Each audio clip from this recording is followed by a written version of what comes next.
The Old Independence Cemetery is one of the most important cemeteries, obviously, in this county, and it's important for the fact that a lot of the early settlers to this area from the 1820s, 30s, and 40s and 50s are buried here.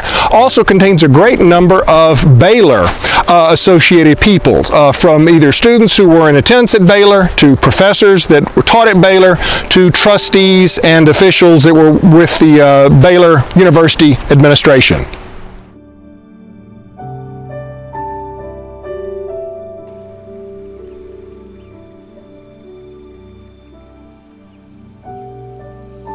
The Old Independence Cemetery is unusual in the fact that there are 3 of Austin's old 300 land-grant settlers buried here.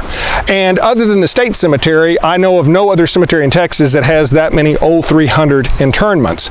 One of the old 300 was J.P. Coles, Judge J.P. Coles, who settled in this area. It was originally called Coles Settlement. And his daughter, who died in 1826, was the first recorded stone, the oldest dated stone, or stone with an inscription on it, that was to be placed in this cemetery. The second old 300 interment here is that of Joshua Parker. And Joshua Parker had gotten the land with 2 other gentlemen, and apparently there was some question because he owed some money whether his land was forfeited to pay off of his debt. But you see, he was born in 1790, died in 1838. And once again, this stone is in really good shape for being that old, but you can also see the delamination that has occurred over the years. This was set into a finer stone than some of the other ones, but it does not show any continued delamination in the last 18 months since it's been reset.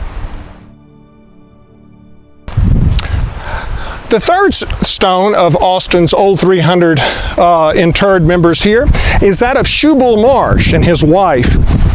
And Shubal Marsh's stone had been broken many years ago, and someone, it was a relative, thankfully came out and put an iron framework around the stone to keep it in the 3 pieces so that they would not disappear. It was welded, and so you couldn't get the pieces out without removing the framework.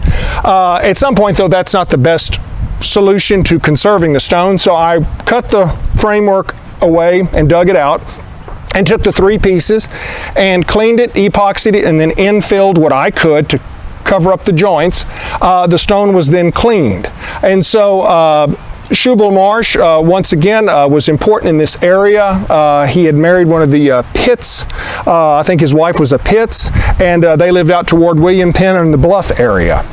And this was not funded by the DRT, but it was funded through an individual who had given some Thrivent money to the local Brenham Heritage Museum, and they saw fit to fund a few stones out here with that money.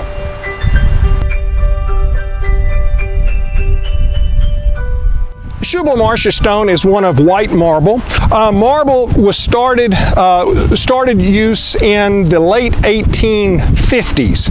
The oldest stone out here in this cemetery is from 1854. So it predates the Civil War, but not by a great deal. When marble came out, it was already white. It stood out, and people liked that.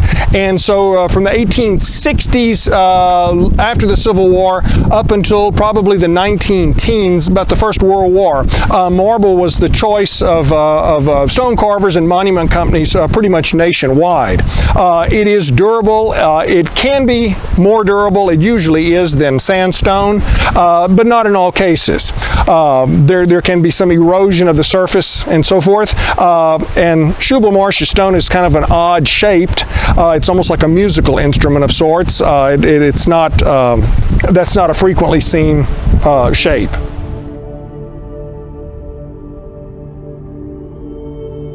The stone of Nora Eldridge, which was funded by the DRT grant, is one of the earlier marble stones in the cemetery. The little girl died in 1856.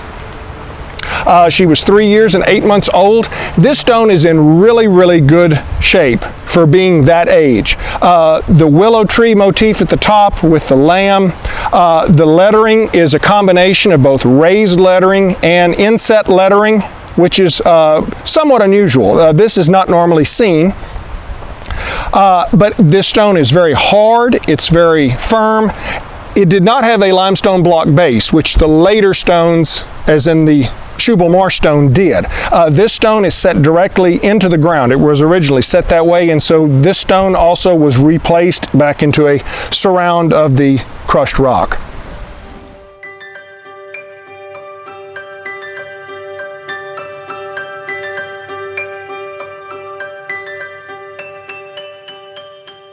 William Cole's stone had been broken many, many years ago, and so when I started work out here, this base was the only thing left in the ground. This large piece was sitting beside it, and the top part was also laying over here.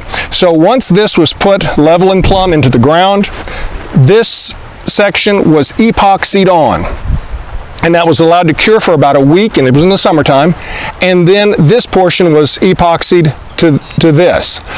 Sadly, the upper left-hand portion has disappeared, and so rather than trying to make something that would appear to fill that in, it would never match, and so the best practices are to put back what you have and to understand that that does say sacred and that there's no other information missing. The issue with sandstone headstones is that because they are put together in layers, they have a tendency to want to separate, and moisture is the biggest facilitator of that separation. And on this stone, the one of Nancy Cole's, what it would be called is like exfoliation. And as the moisture comes up through the ground and the soil contacts the stone, this basically acts as a lamp wick would, in that it takes the moisture and the moisture comes out. When that happens, the stone has a tendency to flake off.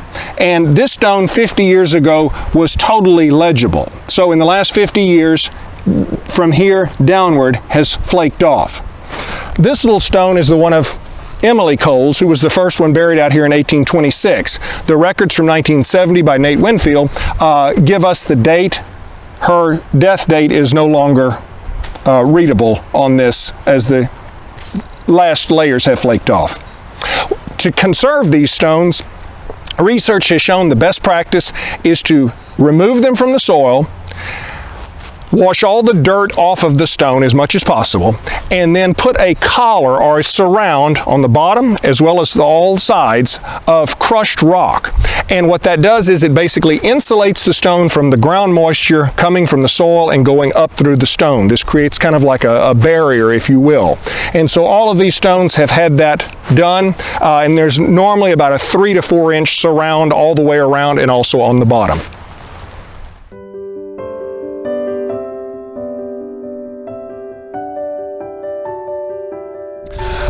These stones were also part of the DRT funded work done, the son as well as his father. And this stone, because most of the stones do have the little lines at the bottom, and these were to indicate that there was nothing that was going to be below this heavier carved one. This is a lightly carved one. Remember me is below it. At this point, you never find anything lower. However, this stone ends right at the ground level, and so it was epoxied onto a piece of sandstone that was about 22 inches wide and probably about 28 or 30 inches long.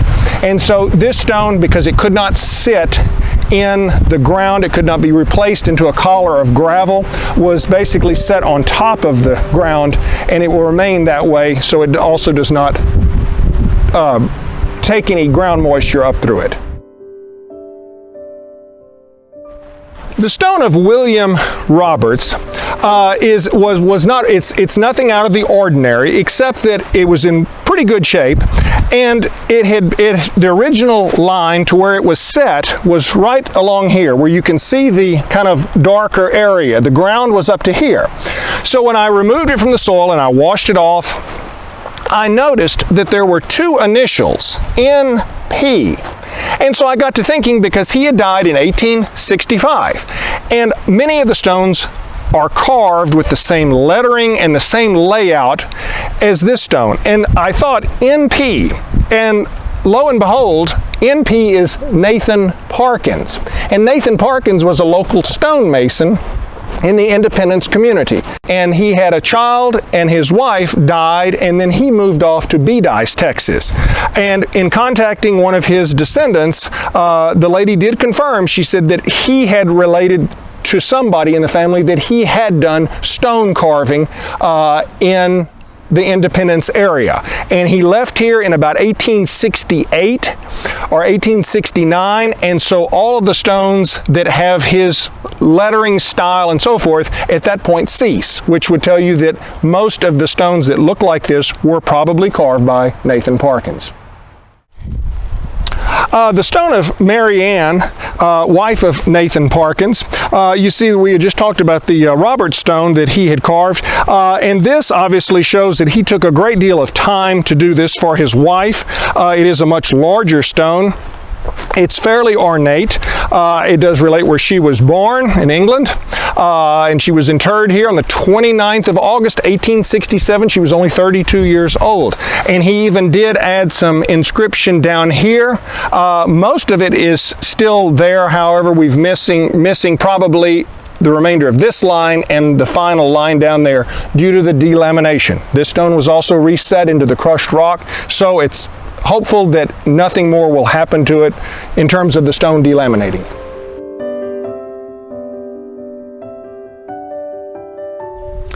Many people ask, why should we preserve or conserve gravestones? And certainly it is costly, and certainly there's no return on that money. But from a historical point of view, to preserve a gravestone may be preserving the only record that's left of that person's existence. General Sam Houston's son, Sam Houston Jr., noted physician and probably more well known as a writer. General James Willey, Attorney General of the state in the mid-1850s. The state even came and put up a marker in 1936 at his grave. But Fred Frost Booker, a 2-year-old who died from a local family, never made a contribution as these two gentlemen did, and it certainly won't ever be well known. But this is likely the only known record of Fred Frost Booker, and his stone, as well as the others, should be preserved to keep their memory alive.